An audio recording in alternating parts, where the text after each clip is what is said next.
আমার আল্লাহ পাক কোরআন শরীফে বললেন, ইন্নাল্লাযীনা ইয়াখশাউনা রাব্বাহুম বিল গায়ব। ও বান্দা, তুমি মনে রেখে দাও, এই অদৃশ্যকে যারা ভয় পায়,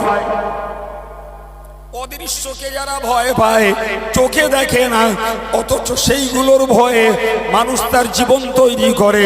চোখে দেখে না অথচ সেইগুলোর ভয়ে মানুষ পাপ আচরণ থেকে নিজেকে বিরত রাখে।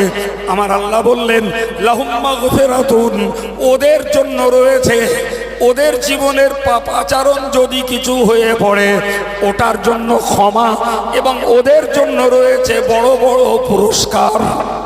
এই জন্য মহান আল্লাহ কোরআনে বলেছেন, ইয়া আইয়ুহাল্লাযীনা আমানুত্তাকুল্লাহ, ওগো ঈমানদার, তুমি ঈমানের দাবি করছো, আমি আল্লাহ বলছি তোমার ঈমানের দাবি ততক্ষণ কমপ্লিট হবে না, ঈমানের দাবি ততক্ষণ পূর্ণ হবে না যতক্ষণ পর্যন্ত তুমি আল্লাহকে ভয় না করবে। অতএব তুমি যখন ইমানদার বলে নিজেকে দাবি করছো, তুমি জঙ্গলে না, তুমি মাটির নিচে বাংকারের ভিতরে না, তুমি শূন্য মার্গে পাড়ি দিয়েছো, কোথায় তুমি আছো তোমাকে মনে রাখার দরকার, যেখানেই তুমি থাকো না কেন আল্লাহর ভয় তোমার মধ্যে সর্বদাই জাগ্রত রাখতে হবে। এই কোরআন শরীফে মহান আল্লাহ বলেন, ইয়া আইয়ুহান নাস, হে মানুষেরা, ইত্তাকু রাব্বাকুম, তোমাদের রব যিনি প্রতিপালক যিনি, তাকে তোমরা ভয় করো। এই ভয়ের দাবি করলেন আল্লাহ, কারণ বললেন আল্লাযী খালাকাকুম, যিনি তোমাদেরকে সৃষ্টি করেছেন মিন নাফসিন ওয়াহিদা, তার কুদরতের নিদর্শন দেখাতে গিয়ে তিনি বললেন যে একটি মাত্র নফস থেকে আমি আল্লাহ তোমাদেরকে সৃষ্টি করেছি। ওয়া খালাকা মিনহা যাওজাহা, তার অংশ দিয়ে তার স্ত্রীকেও বানিয়েছে। এরপরে আল্লাহ বললেন, ওয়াবাসসা মিনহুমা রিজালান কাসীরান ওয়া নিসা, ওই দুজনের সমন্বয়ে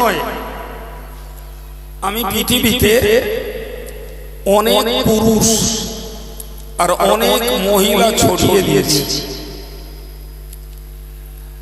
আজকের পৃথিবীতে কিছু কম বেশি 800 কোটি মানুষ বাস করে, আর এরকম কত কোটি মানুষ পৃথিবীতে এসে আবার বিদায় নিয়ে চলে গেছে। আগামীতেও আবার কত কোটি মানুষ পৃথিবীতে আসবেন, আল্লাহ পাঠাবেন, সেটি আল্লাহই জানেন। কিন্তু এই মুহূর্তে যে 800 কোটি মানুষ পৃথিবীতে রয়েছে, আমরা সবাই বাস্তবে দেখছি তাতে যেমন আছে পুরুষ তেমন আছে মেয়েরা। তাহলে নারী এবং পুরুষ উভয় আল্লাহর সৃষ্টি, এবং এই উভয় শ্রেণীর মানুষকে দিয়েই আল্লাহ পৃথিবীটার সৌন্দর্য এবং এর তৃপ্তি লাভ করার সুযোগ দিয়েছে। খুব স্বল্প কথায় বলা যায়, পৃথিবীতে যদি মেয়েরা না থাকতো, পুরুষ কিসের টানে কাজ করত, কিসের টানে ঘর করত, কিসের টানে পুরুষ এই সংসার জীবনে এত সংগ্রাম করত। নিশ্চিত জ্ঞানী মানুষ মাত্রই এক কথায় বলবেন যে পৃথিবীতে যদি নারী জাতি না থাকতো, পুরুষ হারগিজ কষ্ট করতে যেত না, মেহনত করতে যেত না, তার বিলাসবহুল বাসবাড়ি বাঁধার দরকারও ছিল না, এবং এ পৃথিবীতে তার আনন্দ, তার তৃপ্তি কিছুই ছিল না। ঠিক উল্টো দিকটা যদি আমরা ভাবি, তাহলে এটাও স্বীকার করতে হবে। মনে করুন পৃথিবীতে পুরুষ নেই, শুধু আল্লাহ পৃথিবীতে নারী জাতকে পাঠিয়েছেন। ভাই এই সংসার জীবনে শুধুমাত্র আল্লাহ নারীদেরকে যদি তৈরি করতেন, তাহলে সে নারীদের জীবনটাও হতো দুর্বিষহ, সেটাও হতো কষ্টকর। নারী এককভাবে জীবন ধারণ করত, কিন্তু আমার আল্লাহ চাইলেন যে আমার সাজানো গোছানো পৃথিবী, এই পৃথিবীর সদস্য সংখ্যা মানব প্রজন্ম যত বাড়বে ততই তারা আমার নিয়ামতগুলো ভোগ করতে পারবে। সুতরাং আল্লাহ বললেন আমি একটা প্রাণীকে বানিয়েছি, তার থেকে তার স্ত্রীকে বানিয়েছি, আর এই দুজনের সমন্বয়ে প্রচুর পরিমাণে নারী আর পুরুষকে পৃথিবীতে ছড়িয়ে দিয়েছি। ভাই তাহলে পুরুষ যেমন আল্লাহর সৃষ্টি, নারীও তেমন আল্লাহর সৃষ্টি। পুরুষের জন্য যেমন জান্নাত, নারীর জন্য তেমন জান্নাত। পুরুষের অসৎ আচরণে যেমন জাহান্নাম, নারীর অসৎ জীবন যাপনে তেমন জাহান্নাম। পুরুষের জন্য যেমন নামাজ, নারীর জন্য তেমন নামাজ। পুরুষের জন্য রোজা, নারীর জন্য রোজা। পুরুষকে যেমন দান করতে হয়, নারীকেও তেমন দান করতে হয়। পুরুষকে যেমন জিকির করতে হয়, নারীকেও তেমন জিকির করতে হয়। পুরুষকে যেমন অনুগত হতে হয়, একটা নারীকেও তেমন অনুগত হতে হয়। পুরুষকে যেমন তার গুপ্তাঙ্গের হেফাজত করতে হয়, একটা নারীকেও তেমন তার গুপ্তাঙ্গের হেফাজত করতে হয়। প্রিয় ভাইরা আমার, তাহলে এই কথাগুলোর ভিতর দিয়ে আমরা বুঝতে পারছি নারী পুরুষ উভয় যখন আল্লাহর সৃষ্টি, আল্লাহ পাকের দ্বীন শরীয়তের সংবিধানটাও পুরুষের জন্য যেমন নারীর জন্যও তেমন। কারো ছাড় নাই, কারো ছাড় নাই। ফলে আমরা খুব স্বাভাবিকভাবে বুঝি একটা আব্বা ধার্মিক, মেয়েটা ধার্মিকা নয়, স্বামী ধার্মিক, স্ত্রীটা ধার্মিকা নয়। ভাই তাহলে পুরুষ মানুষটা ধর্ম করার সুবাদে তিনি আল্লাহ পাকের কাছে ক্ষমার যোগ্য, কিন্তু মহিলাটি ধর্ম হারা জীবন যাপন করার জন্য তিনি আল্লাহ পাকের কাছে শাস্তি যোগ্য একটা আসামি। ঠিক এর উল্টো দিকে একজন মহিলা ধার্মিকা, কিন্তু বাপটা ধার্মিক নয়, স্বামীটা ধার্মিক নয়, মেয়েটা ধার্মিকা, ছেলেটা ধার্মিক নয়। আমরা এই দু রকমের চরিত্রের মানুষ প্রত্যেকটা গ্রামে, এমনকি বলা যায় প্রতিটি পরিবারেও খোঁজ করলে পাবো। প্রতিটি পরিবার খোঁজ করলে পাবো। ভাই সেই জায়গাটায় দাঁড়িয়ে আমার আজকের মনে হয়েছে আপনাদেরকে কিছু কথা শেয়ার করার জন্য। ভাই খুব সংক্ষিপ্ত পরিসরে বলতে হয়।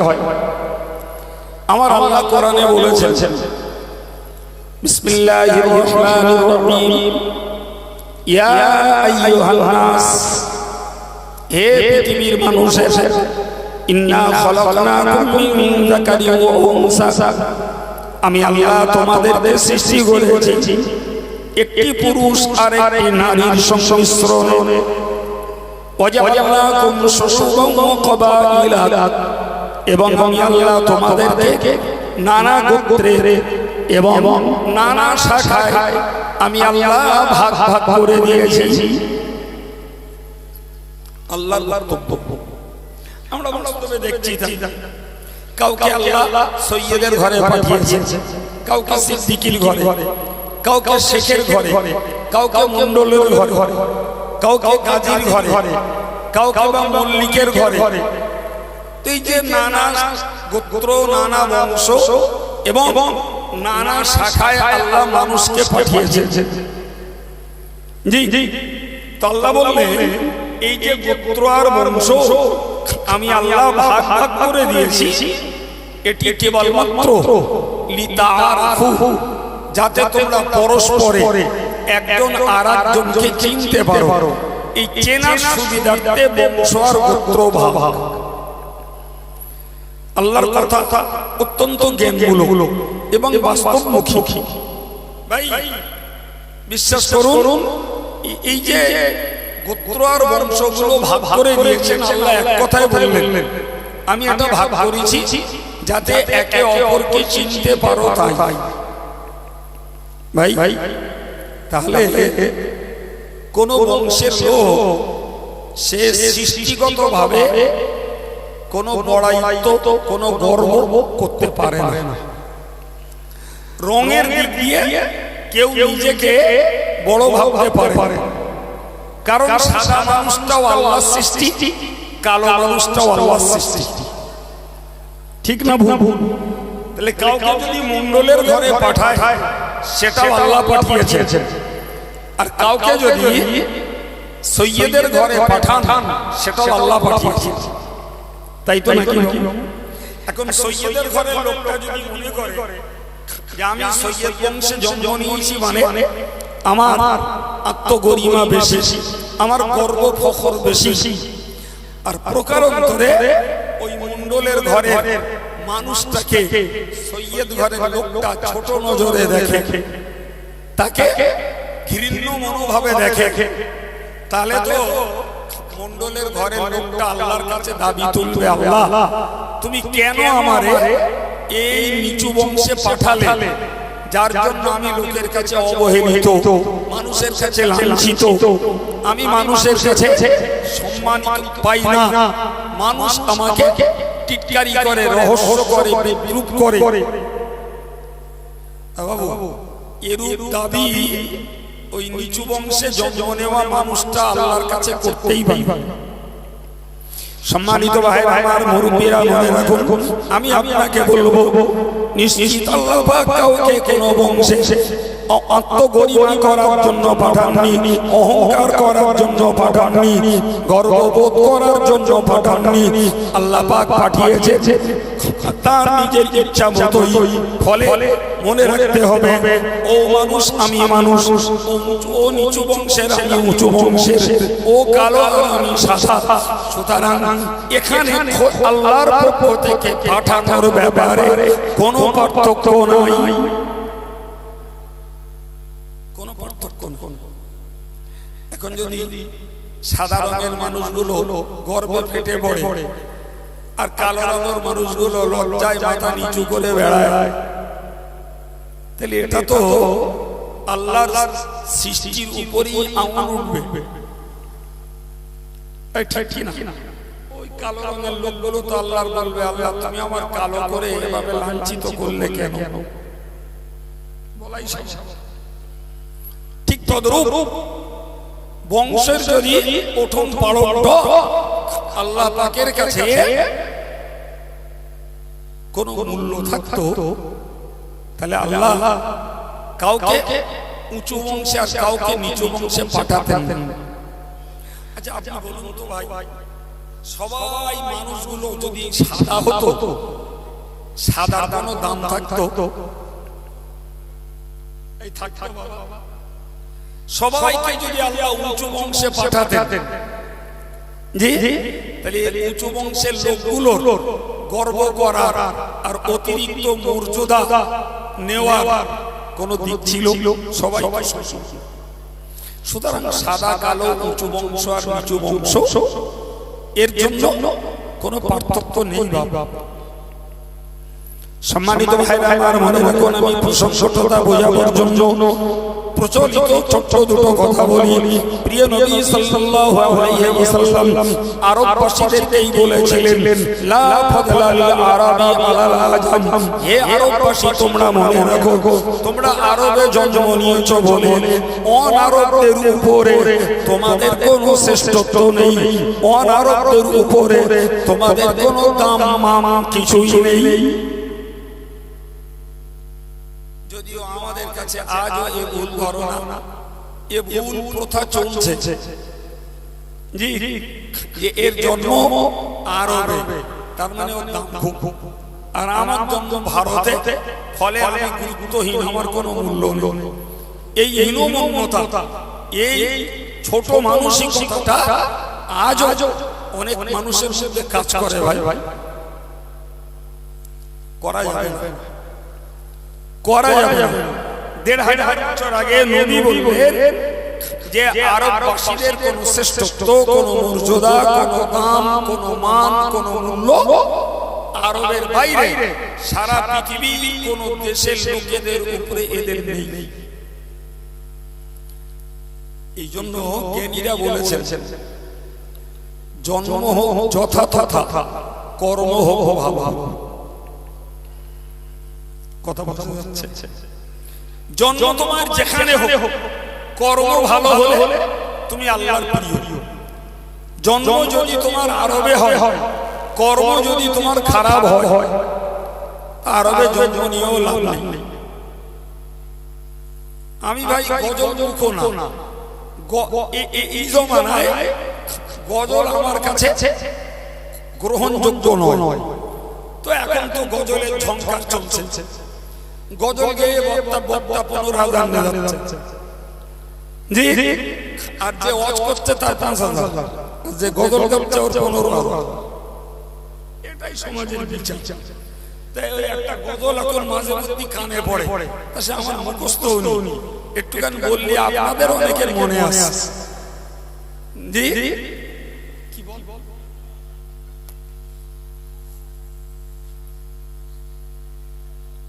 কি বলে, জন্ম আমার যদি হতো মক্কায়, তাহলে বিরাট আক্ষেপ। জন্ম আরবে হয়নি, মক্কায় হয়নি, আর বিরাট আশা, জন্ম যদি আমার হতো মক্কায়। আচ্ছা, তোমার জন্ম মক্কায় হলে কি কামাই করতে হলো? তোমার জন্ম মক্কায়, আর মক্কায় জন্ম হয়ে তুমি আবু লাহাব হয়েছো, তো জন্মনে লাভটা কি? কথা বলে উতি ছেলে দিলে পাগল। আরে কি সুন্দর গজল। তা তোমার জন্ম যদি মক্কায় হয় আর হতো, আর তুমি যদি আবু লাহাব হতে, তাহলে তোমার লাভ কি? আবু লাহাব হলি তারও কপাল পড়েছে, তোমারও পড়তো। কিন্তু বেলালের দেখতে কালো, জন্ম হলো আবিসিনিয়ায়। বেলাল মক্কায় এসে নবীর গোলাম হয়ে জান্নাত দখল করলো, আর আবু লাহাব নবীর নিজের চাচা হয়ে পৃথিবীর শ্রেষ্ঠ বংশ কুরাইশ ঘরে জন্ম নিয়ে আবু লাহাব ঠিকানা বানিয়ে নিল জাহান্নাম। কি বলছেন? এখন কারোর জন্ম বসিরহাটে, তার দাম বেশি, আর দেবকের ছেলে মেয়েরা এখানে জন্ম নিয়েছে, এদের আর দাম নেই, যেহেতু এটা প্রত্যন্ত গ্রাম্য অঞ্চল। বাবু, আল্লাহর বিচার কি এরকম হয়? সম্মানিত ভাই ভাইরা, আমি করজোড়ে নিবেদন করে বলবো, যুবক কিংবা বৃদ্ধ, অথবা যদি ৫টা মা আমার কথাটায় কান লাগান, আমি এক কথায় আপনাদেরকে বলেছি, জন্ম যেথা সেটা হোক, কর্মটা হোক ভালো, তবেই তো মানব জীবন সার্থক। ঠিক না ভুল? আর জন্ম যদি আমার ভালো জায়গায় হয়, আর জন্ম যদি উঁচু বংশে হয়, আর আমার কর্মটা যদি খারাপ হয়, নিঃসন্দেহে মানব জীবন ব্যর্থ।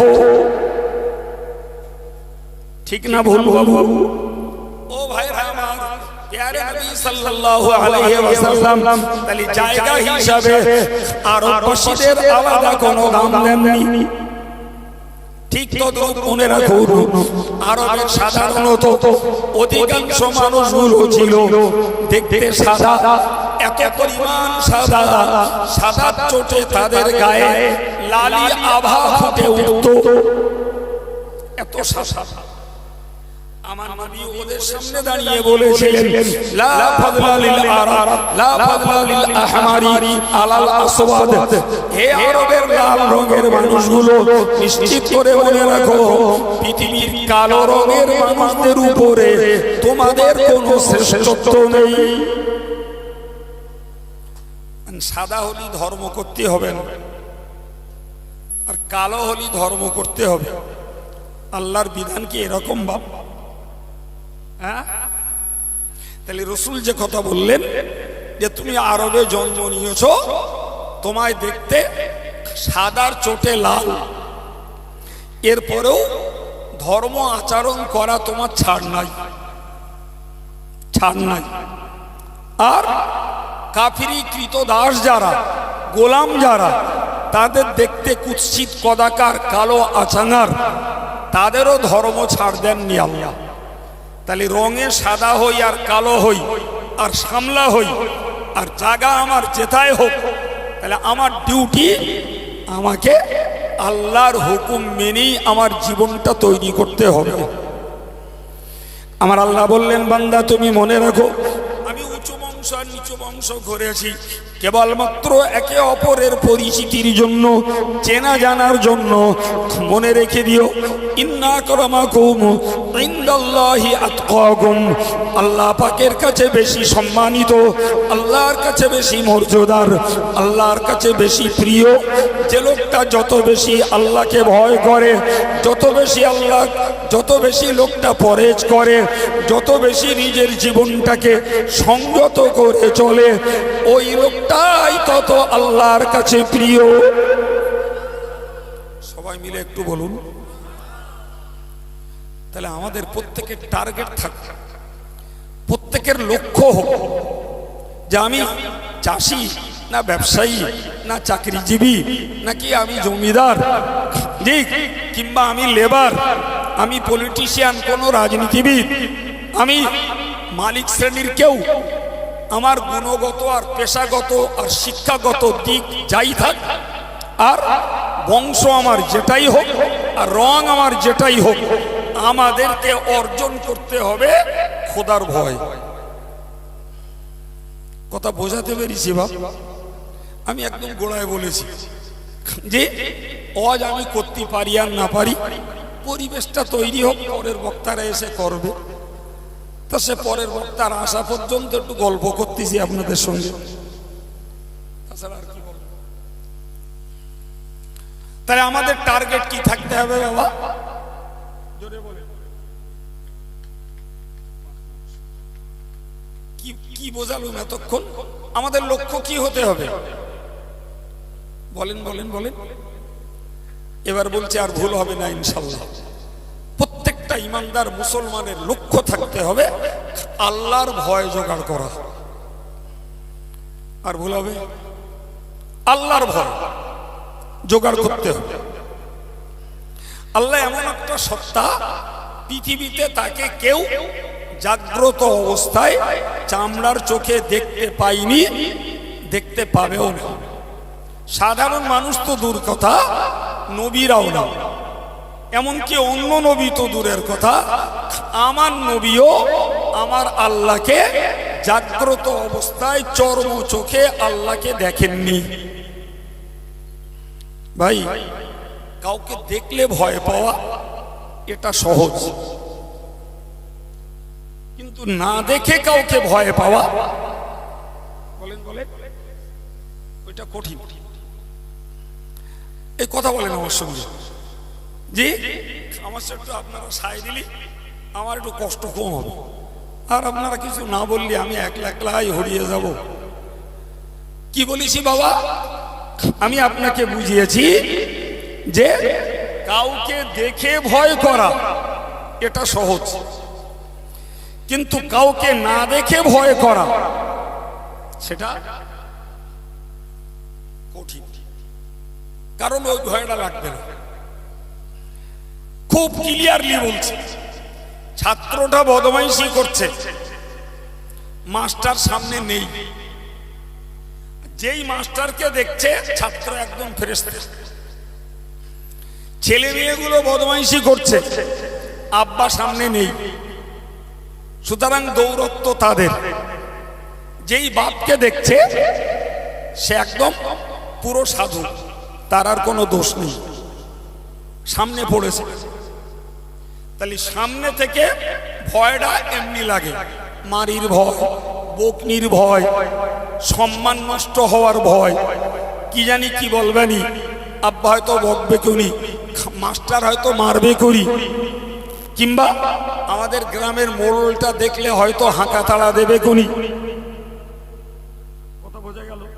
কিন্তু আল্লাহকে তো সামনে থেকে দেখতে পাচ্ছি না, ফলে আল্লাহ দেখছে না মানে নামাজ না পড়লেও অসুবিধে নেই, আল্লাহ দেখছে না মানে গান শুনলেও কোনো দোষ নেই, আল্লাহ দেখছে না মানে যদি মেয়েরা পরকিয়া করে বেড়ায় ওতেও দোষ নেই, আল্লাহ দেখছে না মানে আজকে সবার নাম করে যুবক যুবতী বেরিয়ে দোকানে মেলা বসালো, মেলার রূপ নিল, আল্লাহ দেখতে পাচ্ছে না, ফলে ওতে দোষ নেই। কেউ গাল দিচ্ছে মানে আল্লাহ শুনতে পাচ্ছে না, ওতে কোনো দোষ নেই। আচ্ছা বাবু, এই জাতীয় দোষের কাজগুলো নারী পুরুষ করবে, আর ওর যদি মনে হয় আল্লাহ দেখছে না মানে আমাদের করায় কোনো আপত্তি নেই, আপনার বিবেক কি বলে ওই লোকটা কি সত্যি ইমানদার? কথা বলেন। দু একজন মাথা নেড়ে বলেছেন না, আপনারা কি বলছেন? না। আচ্ছা, আপনাদের সিদ্ধান্ত যে এই জাতীয় লোকগুলো, এই জাতীয় যুবক যুবতীগুলো এরা ইমানদার না, জি?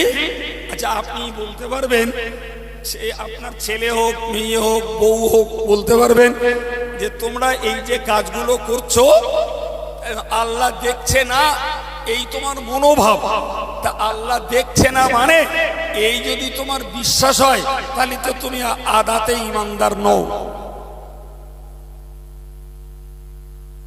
কি বলছেন? আমার সামনে আপনারা বসেছেন, ফলে আমি আপনাদেরকে অ্যাড্রেস করে আপনাদেরকে সম্বোধন করে কথাগুলো বলছি। উপকারটা আমার এই ভাইদের যতটা না হবে, ওই বাইরে যারা ঘুরঘুর করছে উপকারটা ওদের জন্য বেশি, তারা তো আমার কথা শুনবেন।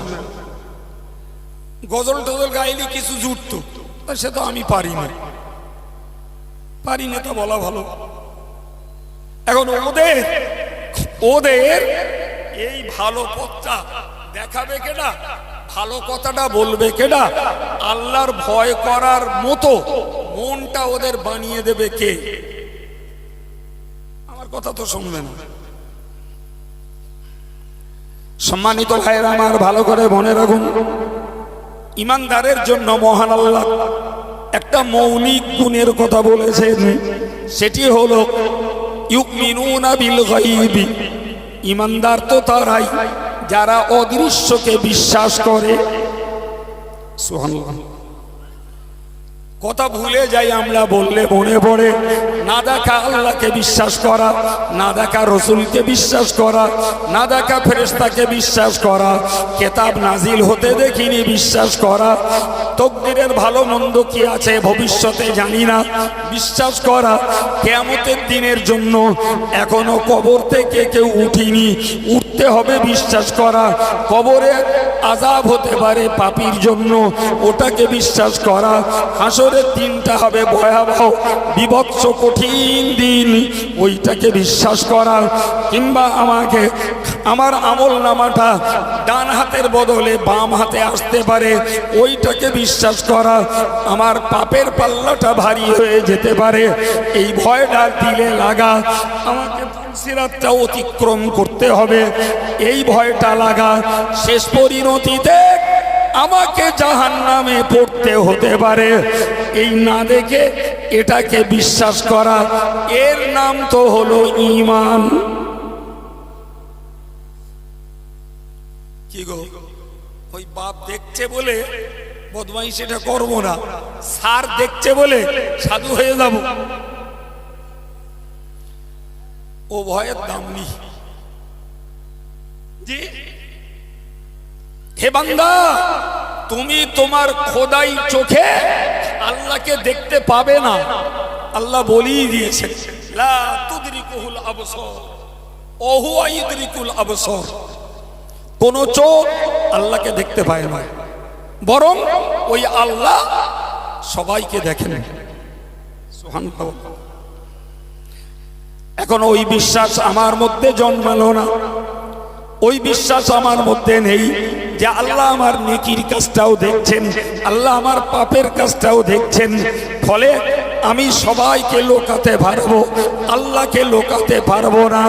এই চিন্তা যদি ভিতরে না ঢোকে, তাহলে খোদার ভয় কেমনে আসবে? খোদার ভয় কি করে আসবে? একজন সাহাবী ব্যভিচার করেছে। কি করেছে বললাম? ব্যভিচার করেছে, করে নবীর কাছে এসেছে। নবীর কাছে এসে বললেন, হুজুর, আমি ব্যভিচার করেছি, আমাকে শাস্তি দেন। শাস্তি কি? বিবাহিত বিবাহিতা নারী আর পুরুষের ইসলামী সংবিধান হলো তাকে কোমর পর্যন্ত পুঁতে ফেলে যতক্ষণ না মরবে ততক্ষণ পাথর মারা। শাস্তিটা হালকা পাতলা না গাঢ়? শুধু গাঢ় না, রীতিমতো একটা দুঃখজনক যে একটা জীবন্ত মানুষকে তাকে ছুটতে দেওয়ার সুযোগ নেই, কোমর পর্যন্ত পোতা, এবারে পাথর মারা হচ্ছে।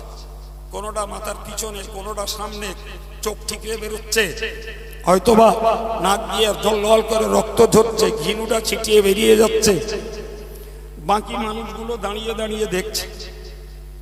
আমার আল্লাহ বললেন, ওয়ালা তাখুযুকুম বিহিমা রাফাতুন, ও আমার বান্দা বান্দি, কোন ব্যভিচারী পুরুষ আর কোন ব্যভিচারিণী মহিলা, এদেরকে যদি শরীয়তের শাস্তি প্রয়োগ করা হয়, খবরদার খবরদার, ওদের দুজনের ব্যাপারে তোমরা যেন কোনো দয়া, কোনো সহানুভূতি, কোনো কোনো পর্যায়ের কোনো তাদের সমব্যথী তোমরা হইও না। বান্দাবান্দি কার?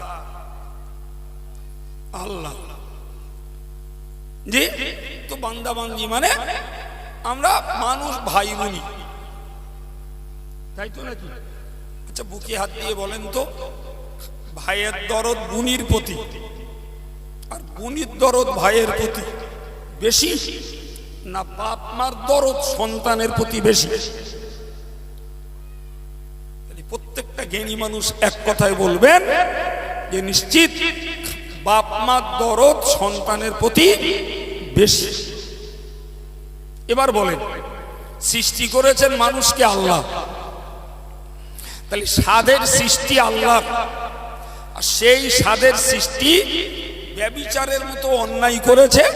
আল্লাহ বিধান দিলেন, এরা বিবাহিত বিবাহিতা কোমর পর্যন্ত পুঁতে ফেলে মারো। আর বাকিদেরকে বলবেন, খবরদার এদের ব্যাপারে দয়া দেখিও না। জি, এখন যদি কারোর দরদে ফেটে পড়ে আর কেউ যদি বলে যে ইসলামের এই বিধানটা বড্ড অমানবিক, ইসলামের এই বিধানটা বড্ড যেন অত্যাচারমূলক, তাহলে বুঝতে হবে আল্লাহর থেকেও দরদ তোমার বেশি। না কি বলছেন? হ্যাঁ, আল্লাহ থেকে দরদ কারুর বেশি হয়? ওগো ভাইরা আমার, মায়েরা, মনে রাখুন, রাসূলের সাহাবী মায়েজ ইবনে মালিক আসলামী নবীর কাছে এসে বললেন, ইয়া রাসূলুল্লাহ, ইয়া হাবিবাল্লাহ, আমি ব্যভিচার করেছি, আমাকে শাস্তির ব্যবস্থা করুন। শাস্তিটা যে ওই শাস্তি তা কিন্তু খুব ভালোভাবেই তিনি জানেন, যে আমি শাস্তি চাচ্ছি যেটা আমার জীবনটা কয়েক মুহূর্তের ভিতরেই নিশ্চিহ্ন হয়ে যাবে এবং আমি নাস্তানাবুদ হয়ে যাব। সব জেনে বুঝেও তিনি রাসূলুল্লাহর কাছে শরীয়তের পরিভাষায় একে হদ বলা হয়, এই হদ তিনি প্রয়োগ করতে দাবি করলেন। রাসূল বললেন যে তুমি মনে হয় ব্যভিচার করনি, মনে হয় দেখেছিলে মেয়েটার দিকে। লোকটি বলল, না হুজুর, আমি ব্যভিচার করেছি। রাসূলুল্লাহ আবার বললেন, মনে হয় মেয়েটাকে তুমি স্পর্শ করেছো, ব্যভিচার মনে হয় করনি। লোকটি বলল, না হুজুর, আমি ব্যভিচার করেছি। রাসূলুল্লাহ বললেন, তুমি মনে হয় মেয়েটাকে চুম্বন দিয়েছো। রাসূল বললেন, না হুজুর, আমি ব্যভিচার করেছি। ঠিক এরূপ ভাবে রাসূলুল্লাহ তিনবার বলার পরে এবার বললেন, আবিকা জুনুন, তুমি কি পাগল? লোকটি বলল, না হুজুর, আমি পাগল নই, আমি সজ্ঞানী এবং সুস্থ। এই যে চার রকম ভাবে রাসূলুল্লাহ তাকে সুযোগ দিলেন যে ও নিজে অস্বীকার করুক, যেই তো খোদ রাসূলুল্লাহ আমাকে সুযোগ দিচ্ছে, একটু মিথ্যার আশ্রয় নিলেই হয়ে গেল যে হুজুর আমি অ্যাকচুয়াল ব্যভিচার করিনি, একটু চুম্বন দিয়েছিলেন কি একটু স্পর্শ করেছিলেন। এতটুকু মিথ্যা বললেই এই শরীয়তের মৃত্যুদণ্ড থেকে বেঁচে যাবে। এমনকি রাসূলুল্লাহ বললেন যে তুমি কি পাগল? তার মানে রাসূল বোঝাতে চাইলেন যে তুমি অকপটে এই কথাগুলো স্বীকার করছো কেন? তোমার উপরে শরীয়তের শাস্তি মানে মৃত্যুদণ্ড। লোকটি বলল, হুজুর আমি পাগল নই। আল্লাহ পাকের নবী তার চোখটা কান্নায় ভরে উঠল। নবী আমার নির্দেশ দিয়ে দিলেন সাহাবাদেরকে, এই লোকটাকে মসজিদের বাইরে নিয়ে যাও, নিয়ে একে মৃত্যুদণ্ড দান করো। প্রিয় নবী সাল্লাল্লাহু আলাইহি ওয়াসাল্লাম এই ঘটনার পরিপ্রেক্ষিতে বলেছিলেন, ওই মায়েজ নামীয় ব্যক্তিটা ব্যভিচার করে যে খাঁটি দিলে আল্লাহর ভয়ে যে তওবা করে নিয়েছে, ওই তওবা যদি মদিনার মানুষদের মধ্যে ভাগ করে দেওয়া হতো তো একটা তওবা সকল মানুষের গুনাহ মাফ হওয়ার জন্য যথেষ্ট হয়ে যেত। এত খাঁটি দিলে মায়ের তার অপকর্মের জন্য তওবা করেছে। এর নাম খোদার ভয়। এর নাম কি? খোদার ভয়। সে ব্যভিচার করেছে, কেউ সাক্ষী নেই। রাসূলুল্লাহ ঘুরিয়ে ঘুরিয়ে ঘুরিয়ে ঘুরিয়ে চারবার তার কাছ থেকে স্বীকৃতি আদায় করলেন। তারপরে তাকে হদ বা শরীয়তের শাস্তি প্রয়োগ করার নির্দেশ দিলেন। ও বাবু, তাহলে ওই লোকটা নফসের কাছে হেরে গেছে, কিন্তু যখন ব্যভিচারের আসক্তিটা দূর হয়ে গেছে তখন তার হৃদয় পটে জেগে উঠেছে, কেউ দেখিনি, আমার আল্লাহ দেখেছে, আল্লাহ দেখেছে। সবাইকে লুকিয়েছি, আল্লাহকে লুকাতে পারি না। আর যদি আমি শরীয়তের শাস্তিটা গ্রহণ করি তাহলে মৃত্যুর পরে আযাব থেকে বেঁচে যাব। শরীয়তের শাস্তি যদি গ্রহণ করি জাহান্নামের আযাব থেকে বেঁচে যাব। আমি শরীয়তের শাস্তি যদি গ্রহণ করি তাহলে আমার জান্নাতে যাওয়ার রাস্তাটা সুগম সহজ হবে। কিন্তু আজকে যদি শরীয়তের এই শাস্তিটা গ্রহণ না করি তাহলে কবরে হাসরে আমার শাস্তি রয়েছে, চূড়ান্ত শাস্তি রয়েছে আমার জাহান্নামে। তাহলে ওই লোকটার হৃদয়ে আল্লাহর ভয় জেগে উঠেছে, তাই নিজের গুপ্ত পাপটাকে খোদ নবীর মতো বিশ্ব বিচারকের সামনে এসে তিনি স্বীকার করে নিজের উপরে শাস্তির বোঝা চাপিয়ে নিয়েছেন। এটাই তো হলো খোদার ভয়। বলেন না বাবা? আজকের আমাদের সমাজের এক অংশ ভাইদের আর মায়েদের, এক অংশ যুবক আর যুবতীদের এদের সবার ইমানের দাবি আছে, খোদার ভয় কোথায়? কোথায় খোদার ভয়? কিচ্ছু নেই, কিচ্ছু নেই। শুধু একটা হোর্ডিং লাগানো, একটা শিরোনাম লাগানো, কি সৈয়দ মোহাম্মদ মুস্তফা কামাল সিরাজ, একটা নাম। জি,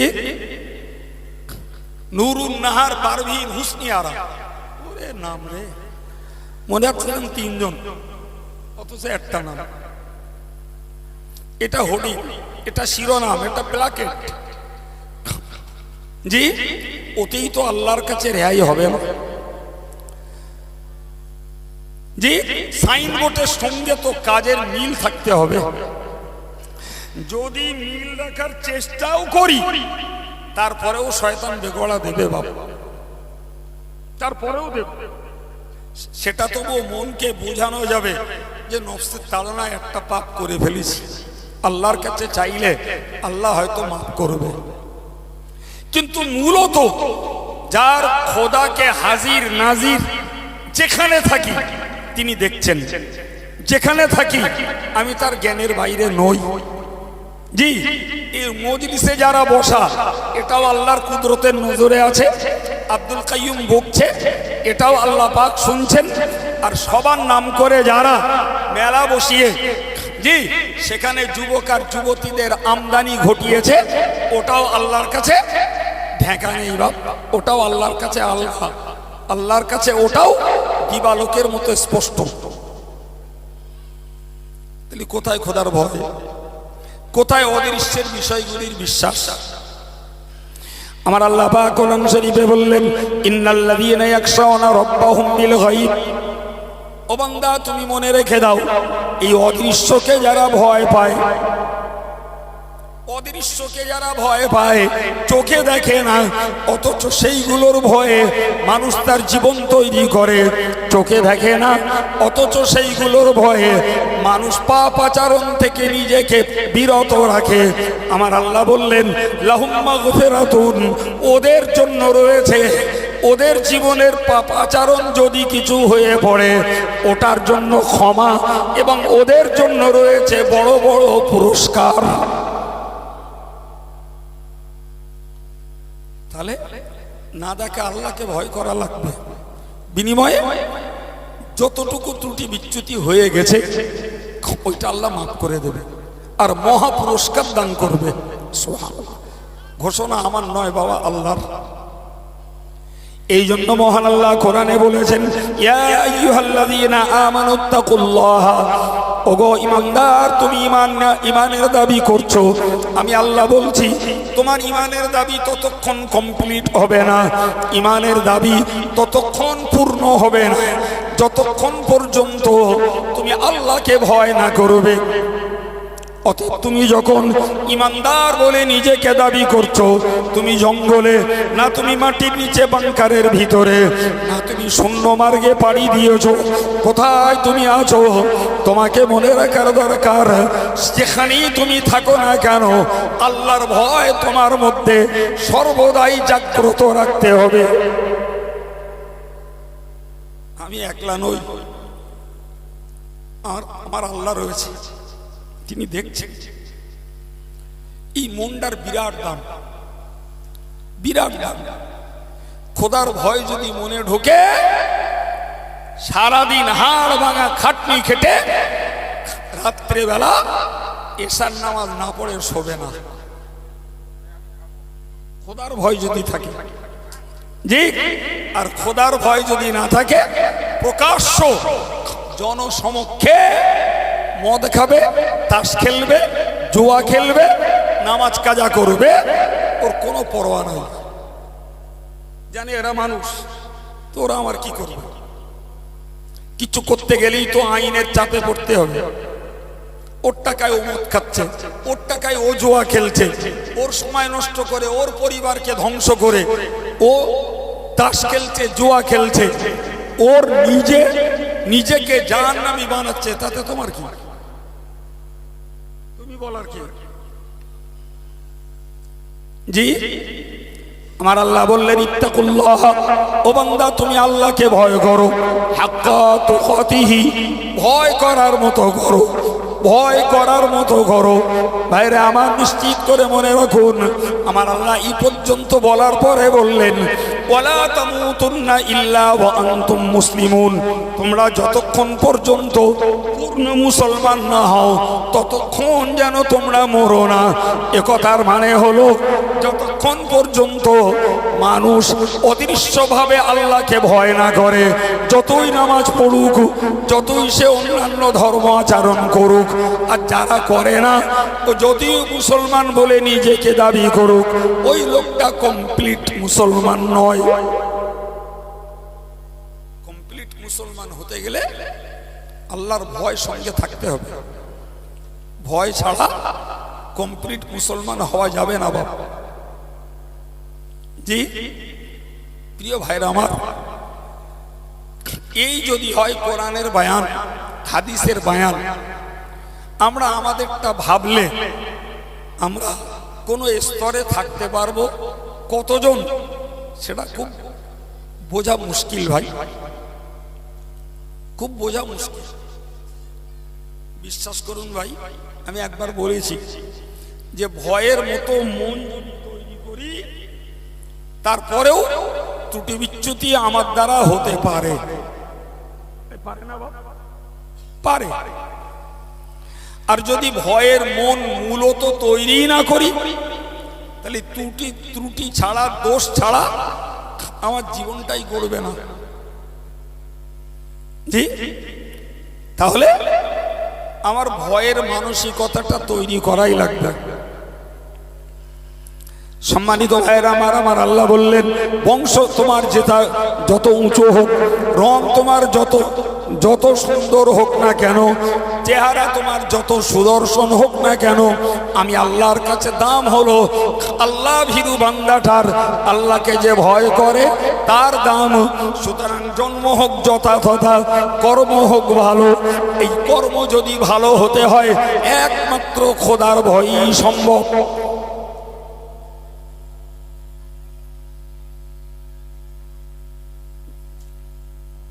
ও বাবু, আমাদের জানা মতে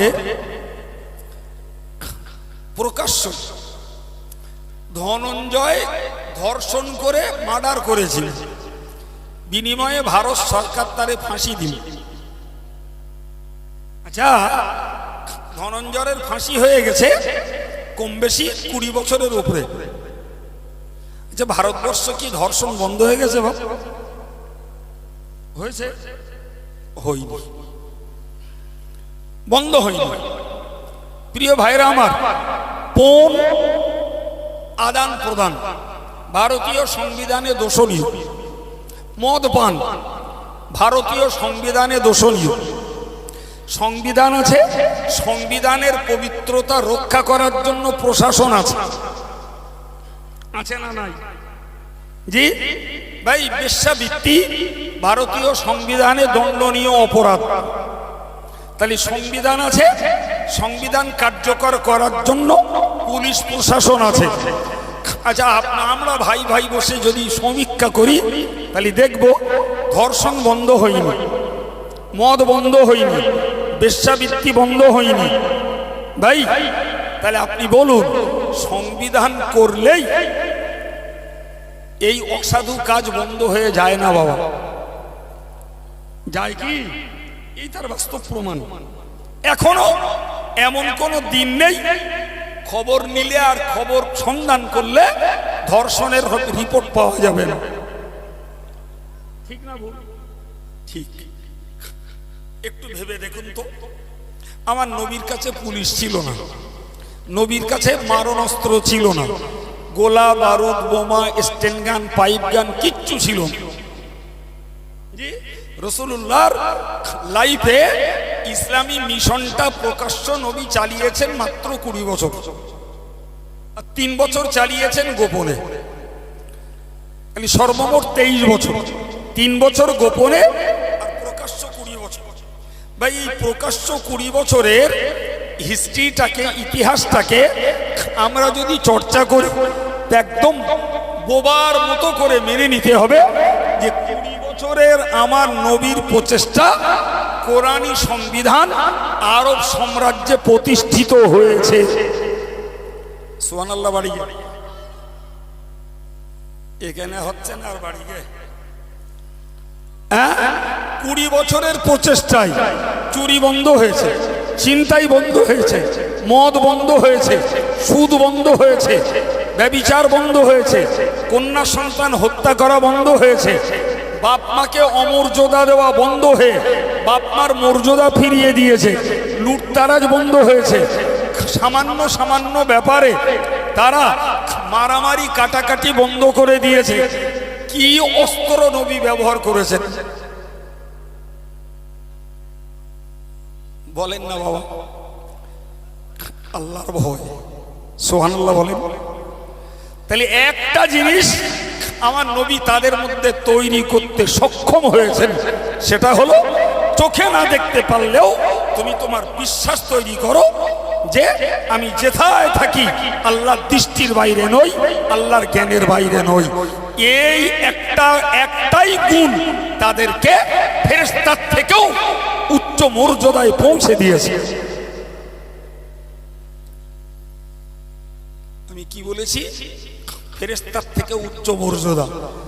কাল আবার কেউ কোন কাম করবেন না, যেটা বলেছি ওটাই ইসলামী আকীদা। মানুষ যদি সত্যকারের মানুষ হয় ফেরেশতার থেকেও তার দাম বেশি। কথা বুঝে আসিনি? জি। তা না হলে আল্লাহ আদমকে বানিয়ে ফেরেশতাদের বলতেন না তোমরা আদমকে কিবলা বানিয়ে সিজদা করো। সুবহানাল্লাহ বলেন। আদম তো মাটির তৈরি আর ফেরেশতা তো নূরের তৈরি। তাহলে নূরের তৈরি ফেরেশতাকে সিজদা করতে হলো আল্লাহর নির্দেশে মাটির তৈরি আদমের কাছে। তাহলে এটি প্রমাণ হচ্ছে মানুষ যদি মানুষ হয় তাহলে ফেরেশতার থেকেও তার দাম বেশি। আর মানুষ যদি মানুষ না হয়, বিশ্বাস করুন হিংস্র প্রাণীর থেকেও মানুষ খারাপ। ঠিক না বল? এক কথায় মাথায় ঢুকিয়ে নেন, কোন হিংস্র প্রাণী, বাঘ বলুন, সিংহ বলুন, ভল্লুক বলুন, পাগলা কুত্তা বলুন আর শূকর বলুন, এদেরকে আমরা কম বেশি হিংস্র, নোংরা, ঘৃণ্য জন্তু, জানোয়ার বলে জানি, কিন্তু এদের কাউকে জাহান্নামে যেতে হবে না। কিন্তু মানুষ যদি তার মনুষ্যত্ব রক্ষা না করতে পারে, মানুষ যদি খোদার ভয় দিলে তৈরি করে নিজের জীবন গঠন না করতে পারে, তাহলে লেটেস্ট শেষ অবস্থাতে এই মানুষকে বিচার আনতে তো জাহান্নামে যাওয়া লাগবে। কি বাবা, ঠিক না ভুল? প্রিয় ভাইরা আমার, এই জন্যে আমি আপনাকে বুঝিয়ে এসেছি মানুষ হতে গেলে ভয় দরকার। কার? জি, বাপের ভয়টাও ওই আল্লাহর জন্য করব, ওস্তাদের ভয়টাও আল্লাহর জন্য করব, মাস্টারের ভয়টা আল্লাহর জন্য করব, গ্রামের মোড়ল মাতব্বর আর বিচারককে আল্লাহর জন্য ভয় করব, না না মানুষের জন্য নয়। আমার আল্লাহ নবীকে বলেছিলেন, নবীরে খবরদার খবরদার, তুমি মনে রাখো তুমি মানুষকে ভয় করো না, আল্লাহু আহাক্কু আন তাখশাহু, ভয় করার জাত সত্তা একমাত্র শুধুমাত্র কেবলমাত্র আমি আল্লাহ, আর কেউ না, আর কেউ না। ভয় আমারে করে, ভয় আমার করো, অন্য কাউ কেন? জি প্রিয় ভাইরা আমার, আমি আপনাকে বোঝাতে চাইছি, তাহলে আল্লাহর ভয়ের মতো সম্পদ একটা যদি জীবনে জোগাড় করা যায়, রাতের আধারে নামাজও পড়া যায়, চুরি থেকে বিরতও থাকা যায়, আবার রাতের আধারে তাহাজ্জুদটাও পড়া যায়, এবং ঘুমের শয্যা ত্যাগ করে দিয়ে জিকির তাসবিহ তেলাওয়াত করে আল্লাহর কাছে চোখের পানি ফেলা যায়। আল্লাহর ভয় যদি ভিতরে না ঢোকে, মসজিদে বসে মিটিং করে আর আজান হলি বাইরে চলে যায়। ভুল বললো মনে হচ্ছে? ভুল বলে ফেলেছি? না বা, ভুল বলিনি, বাস্তবে দেখে বলছি। মসজিদের চত্বরে কিংবা মসজিদের পাঁচিলের এই বাস্তায় ওখানে বসে মিটিং হচ্ছে, মসজিদে আসরের আজান হয়েছে, 5-6 জন লোক মসজিদে ঢুকলে বাকি 150 লোক বেরিয়ে গেল। এর এখন বিড়ি খাওয়ার ছুটি। সত্যি বলছি, চোখে দেখে বলছি। তাহলে আল্লাহর ভয় যদি থাকে, রাতের আধারে সে ইবাদত করে আর আল্লাহর নাফরমানি হয় এমন কাজ থেকে বেঁচেও থাকে। আর আল্লাহর ভয় যদি না ঢোকে, রিয়েলি মসজিদ চত্বরে মিটিং করে আর আজান হলি বাইরে চলে যায়, নামাজ কালাম হয়ে গেলে আবার মিটিংয়ে বসবে। আমার আল্লাহ কোরআনে বলেছেন, তাতাজাফা জুনুবুহুম আনিল মাদাজি'i ইয়াদউনা রাব্বাহুম খাওফান ওয়া তামা। আমার আল্লাহ বললেন, এক শ্রেণীর মানুষ রয়েছে যারা রাতের বেলা আরাম করে, রাতের বেলা বিশ্রাম করে, রাতের বেলা ঘুমিয়ে যায়, কিন্তু গভীর রাত্রিতে বিছানা ছেড়ে আরাম ত্যাগ করে দিয়ে ঘুমের ঘাটতি করে সে উজু হয়, আল্লাহর জন্য নামাজ আদায় করে, হাত দুটি তুলে একদিকে জাহান্নামের ভয়ে আল্লাহর কাছে দোয়া চায়, আর একদিকে জান্নাতের লোভে আল্লাহর কাছে দোয়া চায়। এই মানুষ আছে। আবার ঠিক ওই রাত্রিতে আর একজন মানুষ, সে কাক ঘুমায় আর রাতের বেলা উঠে বেরিয়ে যায়, কার মাল খসাবে, কোন বাড়িতে ছিনতাই করবে, কোন বাড়িতে ডাকাতি ফেলবে, কোথায় যে লকার ভাঙবে, এই চিন্তায় ব্যস্ত থাকে। এও কলেমা পড়া ভাই, ও কলেমা পড়া ভাই, এর নামও ইমানদার, ওর নামও ইমানদার, এর নামও ইসলামী নাম, ওর নামও ইসলামী নাম, কিন্তু দুটি মানুষের গুণগত পার্থক্য কল্পনার বাইরে। জি, তাহলে একজন মানুষ হয়ে ফেরেশতার ঊর্ধ্বে উঠে যাবে, আর একজন মানুষের চামড়া পরে হিংস্র প্রাণীর থেকেও জঘন্য জায়গায় পৌঁছে যাবে। দরকার আল্লাহর ভয়। আমি দোয়া চাইছি বাবা, আপনাদের কাছে দোয়া চাইছি, আমার জন্য একটু দোয়া করেন, যাতে করে রাতে দিনে নির্জনে আল্লোকালয়ে আল্লাহর ভয়টাকে যেন সর্বদা ধরে রাখতে পারি। এই দোয়াটা আমার জন্য করেন। জি ভাই, তা যদি না হয় হুজুরগিরি ঘুচে যাবে আল্লাহর কাছে। আল্লাহ যদি ক্ষমা করে তো কপাল ভালো, না করলে মহা বিপদ।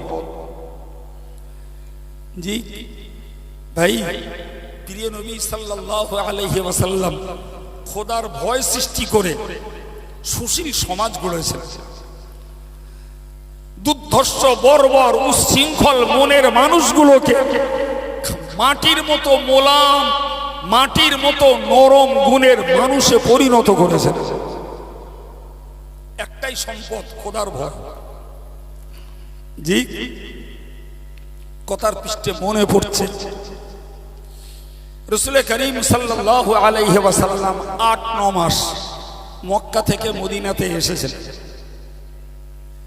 তো সে যুগ টেলিফোনের যুগ নয়, মুহুর্মুহু এখানকার বার্তা আর এক জায়গায় যাওয়ার যুগ ওইটা নয়। কেবলমাত্র এক জায়গার খবর আর এক জায়গায় যাওয়ার মাধ্যম হলো এই ব্যবসা সূত্র।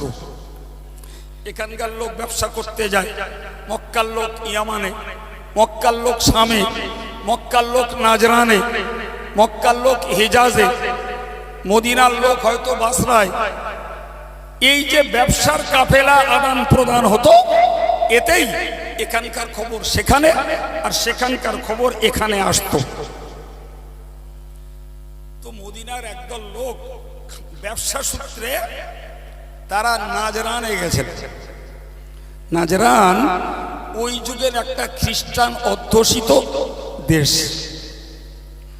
তো এদের কাছ থেকে নাজরানের খ্রিস্টানরা গল্প শুনেছে যে মক্কা থেকে একজন এসেছেন মদিনাতে, নাম যার মোহাম্মদ, তিনি আল্লাহ পাকের রসুল বলে দাবি করছেন, মানুষ তা মেনেও নিচ্ছে।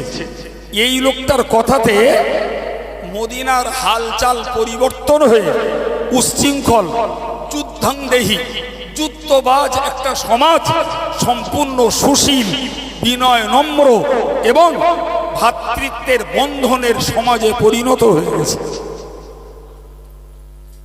ওরা ওখানে বসে শুনেছে, শুনবার পরে ৬০ জন খ্রিস্টান পাদ্রী সেই নাজরান থেকে মদিনাতে এসেছেন এই কথার সত্যতা যাচাই করার জন্য। সুবহানাল্লাহ, সত্যতা যাচাইয়ের জন্য। হায় রে হায়, তারা খ্রিস্টান, এরপরেও সত্য যাচাই করবার মতো মানসিকতা তাদের মধ্যে ছিল। আর আমরা ইমানদার, আমরা সত্য যাচাই করার কোনো পথে চলি না। জি, যদি বলে তোর কান চিলি নিয়ে গেছে, ও একবার হাত দিয়ে খোঁজে না, তার আগে দৌড়োই চিলির পিছনে। জি, কারোর নামে বলা হোক যে অমুক এই অন্যায়টা করেছে, ও একবারও যাচাই করবে না। পেট্রোলের মতো বাড়ি, চার দোকানে, টিভির আড্ডায় আর মার্কেটে দ্রুত গতিতে ছড়িয়ে দেবে। ভুল বলছি বলেন ভাই? ইমানদারের অবস্থা এরূপ হওয়া কখনোই শোভনীয় নয় ভাই, এটা বিপজ্জনক। তো নাজরানের খ্রিস্টানরা শুনেছে, তারা নাজরান থেকে এসছে। কাদের কথা বলেছি বাবু? খ্রিস্টান পাদ্রী। তো পাদ্রী হয়তো অনেকে বুঝিনি, সোজা কথায় বুঝে নেন, ওরা হলো খ্রিস্টান সমাজের ইমাম সাহেব। বোঝা গেল? তাহলে ইমাম সাহেব মানে সাধারণ লোকের থেকে তাদের দাম, মান, জ্ঞান একটু বেশি হবে। এরাই এসছে। তো ওরা এসে পৌঁছেছে মদিনার বাজারে। সময়টা ধরুন দুপুর নাগাদ, কিন্তু একটা নতুন জায়গায় এসেছে, কিছু যাচাই বাছাই করবে। সব থেকে বড় কথা হলো মেন লোকটা যে, তাকে চিনতে হবে, তার কাছে একটু বসবো, তার সঙ্গে 2 মিনিট কথা বলবো। কিন্তু তারা তো মেন লোকটা কি চেনে না। মেন লোককে নবী পাক। তো ওরা ইতস্তত করছে, কাকে জিজ্ঞাসা করব আর ওই লোকটার কাছে বা কেমনে যাব। এরম একটা দ্বিধা দ্বন্দ্বের মধ্যে ইন্দিমিন টাইমে মসজিদে নবাবিতে জোহরের নামাজের আজান হয়েছে। ওই লোকগুলো পুতুলের মতো দাঁড়িয়ে দাঁড়িয়ে দেখতে রইল। আজান হয়েছে, মদিনার বাজারের অবস্থাটা কি? ক্রেতা তার মাল কিনেছে রেখে দিয়ে, বিক্রেতা তার ঘরে মাল রয়েছে, গম, জব, খোরমা, ওগুলো রেখে দিয়ে বিক্রেতা তথা দোকানদার ক্যাশ বাক্সে তালা মারে না, ক্রেতা তার বস্তাগুলো হেফাজত করে না। গোটা মদিনার বাজার শুনশান, না রয়েছে একটা ক্রেতা, না রয়েছে একটা বিক্রেতা। বিক্রের শাড়ির মতো একদিকেই চলেছেন। একবার চিল্লে বলুন সুবহানাল্লাহ। কোথায় যাচ্ছে? কোথায় যাচ্ছে? বলেন বলেন বলেন। শুধু নামাজ পড়তে না, শুধু নামাজ পড়তে বললে অ্যান্সার ইনকমপ্লিট। জমাতের সঙ্গে নামাজ পড়তে। জমাত যদি একটাই হয়, আমি 3টের সময় গিয়ে একলা একলা নামাজ পড়তে পারি, সব কম হবে। তাহলে একসঙ্গে সব লোক যাচ্ছে, মানে শুধু নামাজ আদায় করতে না, জমাত সহ নামাজ আদায় করতে। এই চিত্র তারা দাঁড়িয়ে দেখলো। দেখে তাদের ব্রেন কাজ করছে না। যে জাতি মারামারি করত, যে জাতি কন্যাকে হত্যা করত, যে জাতি ভাই ভাইকে চিনত না, যে জাতি নিজের স্ত্রীকে চিনত না, যে জাতি বাপের মর্যাদা দিত না, যে জাতি কন্যাদেরকে জীবন্ত পুঁতে ফেলে দিত, সেই জাতি একমুখো হলো কি করে? এরা ইতস্তত করতে করতে পায়ে পায়ে এগিয়ে গেল। ততক্ষণে মসজিদে নববীর জমাত শেষ। সাহাবায়ে কেরামেরা নামাজ কমপ্লিট করে বেরিয়ে আসছেন, একজনকে ডেকে জিজ্ঞেস করেন যে মোহাম্মদ কে, তিনি কোথায়? তিনি বললেন আপনারা কারা? তিনি বললেন আমরা নাজরানের খ্রিস্টান পাদ্রী। তো উনি এনাদেরকে বললেন আপনারা একটু অপেক্ষা করুন বলে উনি রসুলের কাছে গেলেন, যে বললেন ইয়া রাসূলুল্লাহ, নাজরান থেকে 60 জন খ্রিস্টান পাদ্রী এসেছেন, তারা আপনার সঙ্গে একটু সাক্ষাৎ করতে চায়। রাসূলুল্লাহ টেনশনে পড়ে গেলেন, টেনশনে পড়লেন। কারণ প্রথমত এরা ভিন্ন ধর্মের লোক, দ্বিতীয়ত এরা সেই ধর্মের লিডার, তৃতীয়ত এরা আমার মেহমান। এদের জায়গা দেবো কোথায়? রসুলের তো নবান্ন ছিল না, রসুলের রাইটার্স বিল্ডিংও ছিল না, পার্লামেন্টও ছিল না। রসুলের পার্লামেন্ট বলুন আর নবান্ন বলুন, জি যাই বলুন, সেটা মসজিদে নবাবী। সুবহানাল্লাহ হয় না? সেটা কি বাপ? মসজিদে নবাবী। রাসূলুল্লাহর পার্লামেন্টের সদস্য আবু বকর, ওমর, ওসমান, আলীর মতো জান্নাতি সাহাবীরা। জি প্রিয় ভাইরা আমার, তো রসুলের তো জায়গা মসজিদ, তারও হাল মাথার উপরে খেজুর পাতার ছাউনি, দেয়ালগুলো খেজুর পাতার বেড়া, মেঝেটা কাঁকর পাথরের নুড়ি। খোদ রসুল সেজদা দিতেন, জি সাহাবীরা বলতেন রাআইতু আসারা সুজুদি ফি জাবহাতি, আমরা রসুল সেজদা দিয়ে উঠলে সেজদার চিহ্ন তার কপালে দেখতে পেতাম। তার মানে ধুলো বালি কাদা লেগে থাকতো নবীর চেহারা। আজকে তো আমরা সেজদা মারতেছি, মুখ না দেখালে কি সেজদা মারি না, এত ফ্রেশ টালি বসাচ্ছি, মানে নামাজ না মকরু করে তারপর আর কাজ। ফতোয়া দিলেও নেবে না, কার ফতোয়া কেটা নাই, টাকা আমার, তোমার ফতোয়া নেব? কত ভালো মসজিদ করিস তাই করো ভাই, করো আর ঠকো, কি পাও আল্লাহর কাছে দেখো। সত্যি কথা বলতে কি, যে রাসূলের জমানার মসজিদগুলো ছিল কাঁচা আর মুসল্লিগুলো ছিল পাকা, আর আজকের মসজিদ পাকা, মুসল্লিগুলো কাঁচা। ভুল বললো? হ্যাঁ, আল্লাহ হেফাজত করেন, বলি আমিন। ভাই আমার, রসুল টেনশনে পড়ে গেলেন, করব কি, এদের বসতে দেবো কোথায়? একজন সাহাবী বললেন হুজুর, এই জোহরের নামাজ হয়ে গেছে, মানে সূর্যের ছায়া এখন পূব দিকে পড়বে। আরবের সূর্য তার উত্তর দিকে ওঠে না, কোন দিকে ওঠে? পূব দিকে ওঠে। তা জোহরের নামাজের টাইম, সূর্য একদম মিডিল সেন্টার থেকে যখন পশ্চিম দিকে ঢলা শুরু হয়, তখন জোহরের নামাজের টাইম হয়। তাহলে জোহরের নামাজ যখন হয়ে গেছে, সূর্য পশ্চিম দিকে ঢলে গেছে, ইয়া রাসূলুল্লাহ পাহাড়ের পূর্ব দিকটায় ছায়া পড়েছে, অতএব এদেরকে নিয়ে পাহাড়ের পূর্ব দিকে বসা যায়। একজন সাহাবীর পরামর্শ, আল্লাহ পাকের নবী বললেন তোমরা একই পরামর্শ দিচ্ছ, এরা প্রথমত ভিন ধর্মের, দ্বিতীয়ত এরা খ্রিস্টান ধর্ম যাজক, তৃতীয়ত এরা আমার মেহমান, ওইরূপ জায়গায় এদের মতো মানুষকে বসতে দেয়া যায় না। আর একজন সাহাবী বললেন ইয়া রাসূলুল্লাহ, ইয়া হাবিবাল্লাহ, হুজুর আমার খেজুর বাগানটা অত্যন্ত ঘন, আল্লাহ পাকের হাবিবি আমার বাগানের খেজুর পাড়া হয়ে গেছে, গাছে আর খেজুর নাই, কিন্তু পল্লবতা খেজুরের পাতা এত পরিমাণ ঘন, তাতে রৌদ্রের ছায়া পড়ে না, ওই বাগানটাই নিয়ে বসা যায়। নবী বললেন না না, ওই জায়গাটা এদের মতো মানুষের জন্য সম্মানজনক নয়। নবী সিদ্ধান্ত নিলেন কোথাও নয়, আমার জায়গা যেটি আল্লাহ দিয়েছেন ওইখানে ওদেরকে ডাকো। এই বলে নবী পাক তাদেরকে মসজিদে নববীতেই ডাকলেন।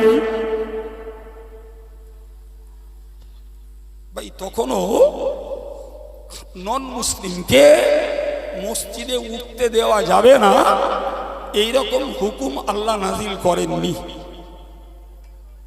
এইটুকানি না বলে দিলি কালকে আবার ঠ্যাং বার করবেন। তাহলে মসজিদে নববীতে যদি খ্রিস্টানরা উঠতে পারে তাহলে আমার গা মসজিদে শ্রীযুক্ত বাবুরা উঠলি দোষ কি? ঠ্যাং বার করবেন। জি মনে রাখবেন, নবম হিজরিতে অর্থাৎ রাসূলুল্লাহর ইন্তেকালের 1 বছর পূর্বে আল্লাহ একটা আয়াত নাযিল করেছেন, ইন্নামাল মুশরিকুনা নাজাসুন ফালা ইয়াকরবুল মাসজিদাল হারামা বা'দা আমিহিম হাযা। আমার আল্লাহ বললেন মুশরিকরা ভিতর বাইরে নাপাক, অতএব এই বছরের পর থেকে ওরা যেন কাবার মসজিদের কাছাকাছি আর কেউ না ঘেঁষে। ওদেরকে মসজিদুল হারাম তথা কাবার মসজিদে ঢোকার নিষেধাজ্ঞা জারি করা হলো। আর নয়, এখন কেউ যদি বলে যে তোমার কাবা একটু যাবো, তা তোমরা এত সংকীর্ণ আমার কাবায় যেতে দাও না। কেউ আদর করে আবদার করে হিংসা করে শত্রুতা করে কেউ বলতে পারে, এই পারে না পারে না, কিংবা কেউ বলতে পারে তোদের কাবায় আমার কাছে যেতে দিস নি কেন, দিলে আমরা একটু যাতুম।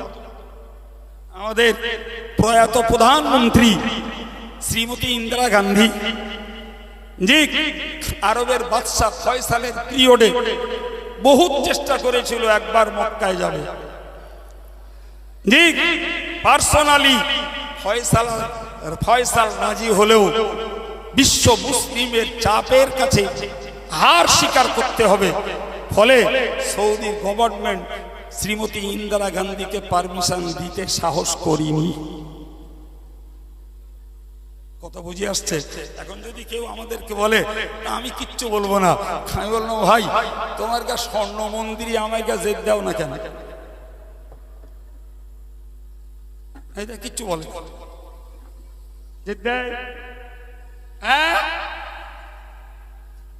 কোন মুসলমান যদি স্বর্ণ মন্দিরে যায় ওই যাত্রাই শেষ যাত্রা, ব্যাক করা যাবে না।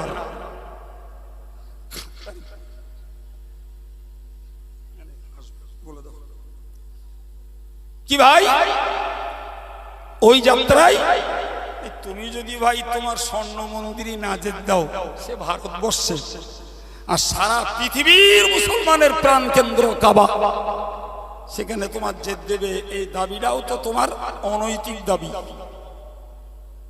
যাক ছাড়ুন, যে আমার টাইম ছিল 9টা পর্যন্ত, জি তাই স্টেজ নিয়েছি আমি 15 মিনিট পরে। আমার নিয়ম হলো কারোর ওয়াদার সময় যদি কম হয়ে যায় আমি কষ্ট করব, পরে ওদেরটা পূরণ করে দেবো, তাই 15 মিনিট ঠেকিয়ে দিচ্ছি, 4 মিনিট বাকি। প্রিয় ভাইরা আমার, রাসূলুল্লাহ তাদের মসজিদে ডাকলেন। তারা রাসূলুল্লাহকে সঙ্গে কথাবার্তা বলে জিজ্ঞাসা করলো এই সমাজটা আপনি এভাবে গড়লেন কি করে? নবী বললেন আল্লাহর ভয় দিয়ে। কি দিয়ে? আল্লাহর ভয় দিয়ে। এরপরে রাসূলুল্লাহ তাদেরকে দাওয়াত দিলেন যে ভাই এসো না, তোমরাও আমরা এক আল্লাহতে বিশ্বাসী হই। সুবহানাল্লাহ। ওরা বলল আমরা একলা নই, আমাদের অনুগামী অনুসারী অনেক, সুতরাং আমরা এক্ষুনি আপনার দাওয়াতকে, ইসলামের আহ্বানকে মেনে নিতে পারবো না। তবে তারা রাসূলুল্লাহর কথাকে অপমান করেননি, লাঞ্ছিত করেননি। এমনকি ঐতিহাসিকরা লিখেছে ওই লোকগুলো দাবি করলো আমাদের প্রেয়ারের সময় হয়েছে, আমাদেরকে একটু প্রেয়ার করতে, আমাদের উপাসনা করতে দিতে হবে। রাসূলুল্লাহ ওদেরকে মসজিদে নববীতে জায়গা দিলেন। ওরা পূর্ব দিকে ফিরে ওদের মতো ওরা উপাসনা করে নিল।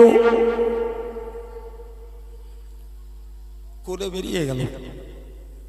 ভাই পরবর্তীকালে সেদিন তারা হয়তো ইসলাম কবুল করিনি, কিন্তু পরে ইতিহাসকে ঘেঁটতে যেয়ে দেখা গেছে নাজারানের মানুষদের হাদিস বর্ণনা রয়েছে হাদিসের কিতাবে। সুবহানাল্লাহ। তার মানে হলো তারা মুসলমান হয়ে নবীর দরবারে বসেছেন, তবেই নবীর কাছ থেকে তারা হাদিস কালেক্ট করতে পেরেছেন। সুবহানাল্লাহ। আমার এই 5-7 মিনিট সময় ব্যয় করে এই কথাটিকে তুলে ধরার উদ্দেশ্য এটাই যে ওই মানুষগুলোর ভিতরে আল্লাহ পাকের রাসূল সৃষ্টি করেছিলেন আল্লাহর ভয়, যার ফলে মাত্র 8 মাসের রাসূলুল্লাহর ইসলামী মিশন একটা আমূল পরিবর্তন। আর আমরা একেবারেই প্রতিষ্ঠিত ইসলামী ঘরে জন্ম নিয়ে, ইসলামী ঘরে পরিষেবা নিয়ে, ইসলামী কালচার চারিদিকে উঠছে, তারপরেও আমাদের ভিতরে না রয়েছে খোদার ভয়, না রয়েছে জীবন গঠন। আমি আগে একবার বলেছি, আমার মজলিসে বসার লোকগুলোকে অ্যাড্রেস করে বলছি, কিন্তু এ বক্তব্যের ব্যক্তি এরা সবাই না, ও ব্যক্তি বাইরে। বলিস না একবার, কিন্তু তারা আমার কথা নিচ্ছেন, তাই আপনাদের কাছে শেয়ার করলাম। যদি আপনাদের চেষ্টায় দুটো ভাই দুটো মা বোন কথা নেয়, তাহলে এদের খরচা, আমাদের সময় ব্যয়, আলেমদের ঘাম ঝরানো সার্থক হবে। প্রিয় ভাইরা আমার, এই পর্যন্ত বলি, বক্তব্যের রীতি নামছি, উঠেছি, বলতে শুরু করেছি, যতটুকু আল্লাহ নসিবে রেখেছিলেন বলেছি। শেষ কথায় একটু দাবি করব ভাই।